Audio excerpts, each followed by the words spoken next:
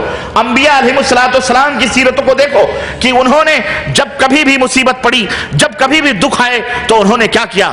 ان کے ہاتھ خالی چاروں طرف سے مسائل اور پریشانیوں نے جب انہیں گھیرا تو اس وقت اللہ عز و جل کو انہوں نے آواز دی. اور قرآن کریم میں اللہ تبارک و تعالیٰ نے ان انبیاء علیہ السلام کی سیرت کے اوپر روشنی ڈالی ہے, ان کی خبروں کو مثال کے طور پر بیان کیا ہے. کیوں؟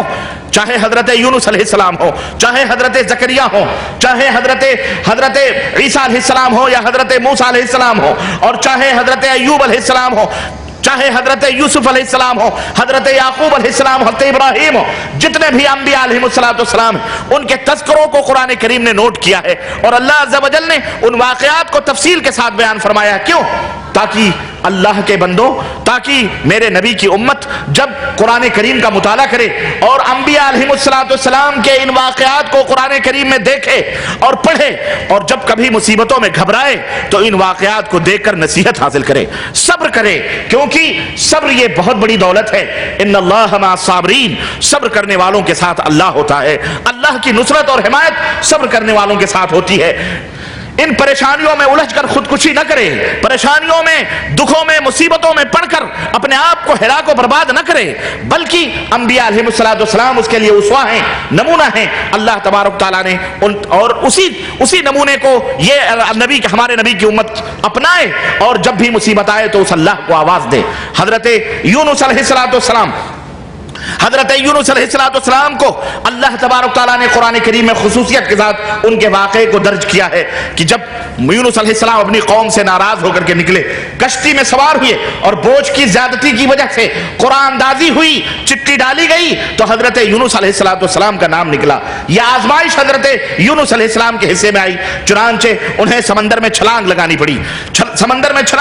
پڑی, اور جب انہوں نے سمندر میں چھلانگ لگائی, اللہ اکبر, اللہ تبارک و تعالیٰ نے اپنی ایک عظیم الشان مچھلی کو, مخلوق کو اللہ تبارک تعالیٰ نے اس کشتی کے پیچھے لگائے رکھا تھا کہ ابھی تھوڑی دیر میں میرا بندہ آنے والا ہے.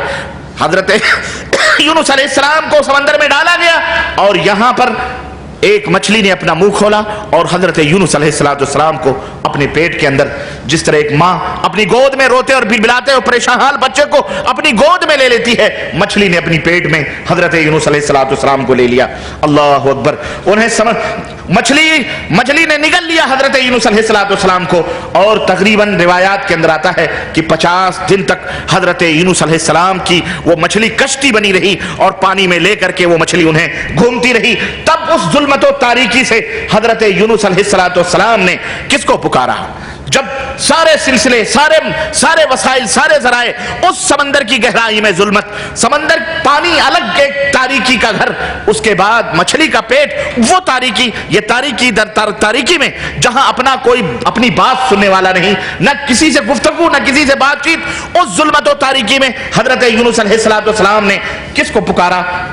اللہ عز و جل نے قرآن کریم میں اس حقیقت کو نوٹ کیا اور فرمایا فنادى في الظلمات لا الہ الا انت سبحانك انی كنت من الظالمین فاستجبنا له ونجیناه من الغم وكذلك ننجی المؤمنین. اللہ فرماتا ہے کہ تب یونس نے مچھلی کے پیٹ میں ہمیں پکارا, تاریکیوں سے پکارا, اور کیا کہا؟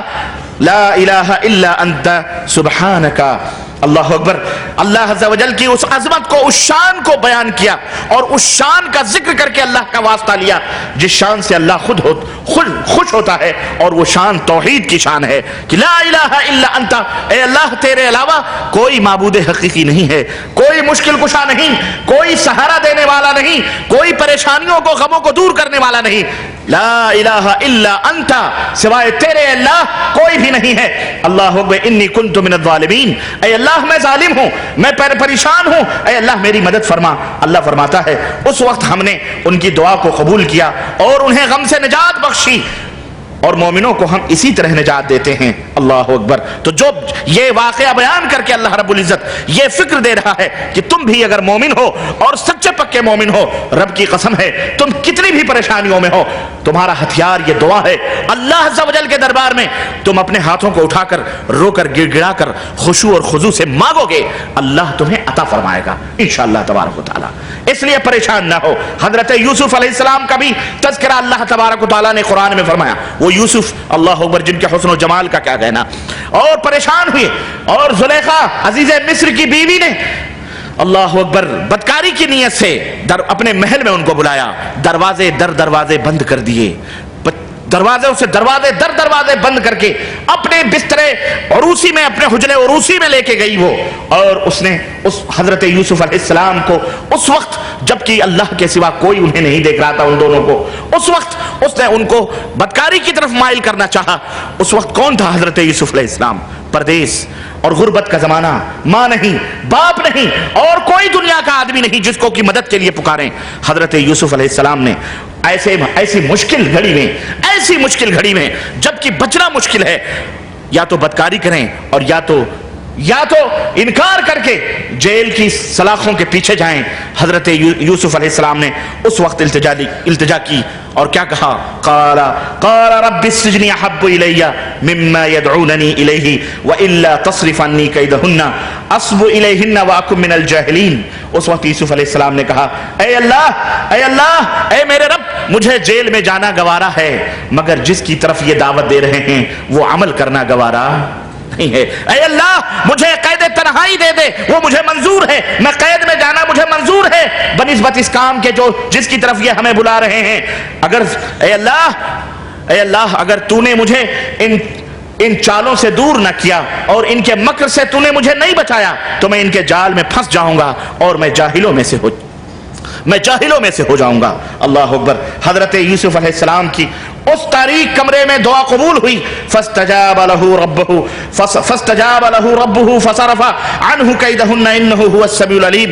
اللہ نے فرمایا اس وقت اللہ تبارک و تعالی نے، یوسف کے رب نے ان کی دعا کو قبول کی، عورتوں کی چالیں اس سے دور کر دی، اور اس آزمائش سے اللہ تبارک و تعالی نے انہیں بچا لیا۔ آپ دیکھیں یہ عجیب و غریب ماحول ہے، یہ عجیب و غریب معاملہ ہے۔ حضرت یونس علیہ السلام کے معاملے کو دیکھیں، سارے سہارے مادی دنیاوی سارے سہارے کٹ چکے ہیں، کوئی بھی دیکھنے والا حضرت یوسف علیہ السلام کے بھی سارے نہ طاقت ہے، نہ قوت ہے، نہ کوئی مددگار ہے، نہ کچھ بھی نہیں، سارے ظاہری سہارے کچھ نظر آ رہے ہیں، کہیں نظر نہیں آ رہے ہیں، لیکن اللہ تبارک و تعالی، اللہ رب العزت کو جب وہ یاد کرتے ہیں تو اللہ تبارک و تعالی ان کی پکار کو سن کر اللہ اکبر اور ان کی مصیبتوں کو دور کرتا ہے۔ مومنوں، مسلمانوں، یہ درس ہمیں دیا جا رہا ہے کہ اے لوگوں، جب سارے سہارے تمہیں ختم ہو جائیں، تمہاری گردن پر تلوار رکھی جائے، تمہاری گردن پر تلوار رکھ دی جائے اور تم سے کہا جائے کہ تم اب بتاؤ تمہیں کون بچائے گا، اس وقت تمہاری زبان سے، تمہارے دل سے اللہ عز و جل کے لیے دعائیں، اللہ عز و جل سے دعائیں نکل رہی ہوں، اس پھانسی کے پھندے سے بھی اللہ تمہیں نجات دے سکتا ہے۔ تم کیا سمجھتے ہو؟ ہم نے اللہ عز و جل کے اوپر اعتماد نہیں کیا، آج ہم نے اللہ رب العزت کے اوپر توکل نہیں کیا، آج بھروسہ نہیں کیا، نہ جانے کن مصیبتوں اور پریشانیوں سے ہم دو چار ہو رہے ہیں، اور نہ جانے کن مشکلات میں ہم پڑے ہوئے ہیں۔ اللہ اکبر۔ مختلف ہزاروں قسم کی بیماریاں، لوگ یہ سمجھتے ہیں کبھی بھی کوئی بیماری آئے، کوئی مصیبت آئے، بس پیسوں پہ پیسے خرچ کر کے جناب علی بس جاؤ ڈاکٹر، ہوا، امریکہ، یورپ، جہاں جاؤ علاج کرواؤ۔ میرے عزیزوں، میرے بھائیوں، وہ ہتھیار جو اللہ عز و جل نے تمہیں دیا ہوا ہے، تم اسے معمولی سمجھتے ہو؟ واللہ آج اس دعا کو معمولی سمجھ کر لوگوں نے مادی طور پر وہ ہتھیار اپنانے کی کوشش کی ہے، وہ ذرائع اپنا رہے ہیں جن کے اندر کوئی طاقت و قوت نہیں ہے۔ دعا بہت بڑا ہتھیار ہے مومن کا، مومن کے لیے بہت بڑا اسلحہ ہے دعا کو تم نے حقیر سمجھا ہوا ہے، دعا کو تم نے حقیر سمجھا ہوا، اور کسی ظالم شاعر نے یہاں تک کہہ دیا کہ دنیا تو گئی چاند ستاروں سے بھی آگے، ہم بیٹھے مسلح پہ دعا مانگ رہے ہیں۔ ایسے بھی ظالم شاعر ہیں بیوقوف۔ دعا کو آج ہم بھی مسلمان بحیثیت مسلمان ہم نے دعاؤں کو حقیر سمجھا ہوا، اللہ عز و جل سے دعا نہیں کرتے، اللہ عز و جل کو پکارتے نہیں، اللہ عز و جل سے مانگتے نہیں، ہم نے 10 دفعہ اور مانگتے بھی کیسے ہیں؟ اگر آپ اندازہ لگائیں مسجدوں میں ہمارے اپنے مسلمان بھائیوں کو دیکھیں تو مانگتے بھی کیسے ہیں. ہاتھ تو اٹھے رہتے ہیں یہاں سامنے, لیکن نگاہیں چھتوں کو گھور رہی ہوتی ہیں اور ادھر ادھر آزو بازو لوگوں کو دیکھ رہے ہوتے ہیں. ایسے دعا قبول ہوتی؟ ایسے تو اگر ہم آپ سے 10 روپے بھی مانگے تو آپ ہم کو نہ دیں کہ منہ ادھر پھیر کر کے اور ہم کہیں بھائی عبد الرحمن صاحب ہم کو 10 روپے دے دو, آپ ہمیں 10 روپے بھی دینے کے لیے تیار نہیں ہوں گے کہ بھائی اگر تجھے مانگنا ہے تو ذرا پیار سے مانگ, محبت سے مانگ اور اس طرح سے مانگ. آنکھوں میں آنکھیں ملا کر مسکین بن کر کے, فقیر بن کر کے, ذلیل بن کر کے اس طرح سے مانگو تو تمہیں ملے گا. تو اللہ تبارک و تعالیٰ کے دربار سے سب کچھ ملنے والا. اللہ کے رسول صلی اللہ علیہ وسلم نے فرمایا اذا استعنت فاستعن باللہ, جب تم مدد طلب کرو تو اللہ سے مدد طلب کرو. یہاں تک نبی کریم صلی اللہ علیہ وسلم نے فرمایا کہ جب تمہیں گھوڑے کی نال کی بھی ضرورت پڑے تو اللہ سے مانگو. کس سے مانگو؟ گھوڑے کے نال کی, جوتے کے تسمے بھی مانگنے ہوں تو اللہ عز و جل سے طلب کرو. وَرِزْقُكُمْ فِي السَّمَاءِ, تمہاری روزیاں آسمانوں میں. تم نے اللہ کی قدر کیا کی؟ اللہ عز و جل کو تم نے سائیڈ میں رکھ دیا اور اپنے مادے, اپنے دولت, اپنے اسلحے, اپنے نہ جانے کن کن چیزوں پر تم نے بھروسہ کیا. ہم نے کہا دنیا فتح کر لیں گے. ایسے دنیا نہیں فتح ہوتی ہے. اور ایک بات ابھی میں بتاؤں گا, یہ بھی نہ سمجھنا کہ مادی وسائل کی ضرورت نہیں ہے اور بس صرف دعائیں ہی مانگتے رہو. وہ بھی اسلام کے اندر مکمل طور پر اس کے نظام اور اس کے اصول اور ضابطے, لیکن دعا یہ سب سے اہم چیز ہے. بہت بڑا ہتھیار ہے. تمہارے تیر, تلوار اور تفنگ اور تمہارے بندوق اور تمہارے ٹینک اور تمہارے فینک, جتنے بھی چیزیں, تمہاری دولت, تمہارے مال, سب سے بڑا ہتھیار یہی دعا ہے. حضرت ایوب علیہ السلام کو دیکھو, طویل بیماریوں کے اندر ملوث, یہاں تک کہ جسم کے اندر کیڑے پڑ گئے, جذام کی بیماری, کوڑھ کی بیماری, اتنے بڑے مالدار, اتنی دولت, اتنی بیویاں, اللہ اللہ, چاروں طرف سے اللہ کی نعمتیں برس رہی, نعمتیں. غسل خانے میں غسل کر رہے ہیں, سونے کی ٹڈیوں کی بارش ہو رہی ہے. حضرت ایوب علیہ السلام ان کو سمیٹ رہے. اللہ تعالیٰ نے وحی کی کہ ایوب ہم نے اتنا تجھے دیا ہے, کیا ابھی تک تو تیرا پیٹ نہیں بھرا؟ حضرت ایوب نے کیا کہا, اللہ پیٹ بھرا ہوا ہے لیکن مالک دے رہا ہے, اس کی ناشکری کیسے کریں؟ اس دولت کو, اس نعمت کو کیوں نہ سمیٹیں؟ اے اللہ تو دے رہا ہے تو ہم لے رہے ہیں, ہم تو تیرے شکر گزار ہیں. وہی ایوب علیہ السلام ایسی مصیبت میں مبتلا ہوئے اور ایسی آزمائش میں مبتلا ہوئے کہ اللہ اکبر, منہ میں کھانا ڈالنے والا سوائے ایک بیوی کے اور کوئی نہیں. اور وہ بیوی بھی چوٹیاں کٹوا کر دوسروں کے کام کاج کر کے حضرت ایوب علیہ السلام کو لا کے کھلاتی. اس طرح پریشان گھر والوں نے, قبیلے والوں نے, سب لوگوں نے, بنی اسرائیل نے اٹھا کر کے کہیں جو ہے وہاں جہاں گندگیاں پھینکے جاتے ہیں وہاں جا کر کے ان کو ڈال دیا, پھینک دیا, یہ آدمی برباد ہو گیا. وہی ایوب علیہ السلام اس پریشانی میں, جب کوئی معالج نہیں, کوئی ڈاکٹر نہیں, کوئی علاج نہیں, کیا کر سکتے؟ اس وقت حضرت ایوب علیہ السلام نے اللہ عز و جل سے جب مجبور ہو گئے, بیوی نے چوٹیاں بھی کٹا دی اور کہنے لگی کیا کریں, کھانے کو نصیب نہیں, کوئی ایک لقمہ کھانا دینے کے لیے تیار نہیں. تو اس وقت حضرت ایوب کو غیرت آئی, صبر کرتے رہے, لیکن جب دیکھا کہ بیوی کی چوٹی تک کٹنے پہ آ گئی, اللہ اکبر, اس وقت اس مرد مجاہد کو غیرت آئی اور اس نبی اولو العزم نبی نے اللہ اکبر اللہ سے دعا کی اور کیا کہا, ربی انی مسنی الضر وانت ارحم الراحمین, اے میرے رب مجھے بیماری لگ گئی ہے. اللہ اکبر, کیا اللہ نہیں جانتا تھا کہ بیماری لگ گئی ہے؟ اے اللہ مجھے بیماری لگ گئی ہے اور تو ارحم الراحمین ہے, بس تو ارحم الراحمین ہے, اے اللہ مجھے بیماری لگ گئی ہے. اللہ تعالیٰ نے حضرت ایوب علیہ السلام کی دعا کو قبول فرمایا اور کہا ایوب جہاں تم بیٹھے ہو وہاں پہ اپنے پیروں سے ٹھوکر مارو, پانی نکلے گا, اسے پیو, اسے غسل کر لو. ایوب علیہ السلام نے پیر سے ٹھوکر ماری, پانی نکلا, چشمہ نکلا, اس کو پیا, نہایا, تر و تازہ ہو گئے, حسین خوبصورت نوجوان, ساری بیماریاں دور ہو گئیں, اچھے کپڑے پہن کے بیٹھے. اور ان کی زوجہ محترمہ جو باہر گئی ہوئی تھیں جب آئیں واپس کھانے پانی لے کر کے, یہ بیٹھے ہوئے تھے وہاں پہ, کہنے لگیں کہ یہاں میرا شوہر بیٹھا ہوا تھا, وہ کدھر گیا؟ اللہ اکبر. انہوں نے کہا میں ہوں. کہا مجھ دکھیاری پر مجھے غریب کے ساتھ مذاق کیوں کرتے ہو؟ میں مسکین, میرا شوہر مسکین, مرض میں مبتلا, ہم دکھوں سے چور, اور تم اس میں ہم سے مذاق کرتے ہو. یہاں میرا شوہر تھا, وہ کدھر گیا؟ حضرت ایوب نے کہا میں ہی ہوں تیرا شوہر. اور اس کے بعد میں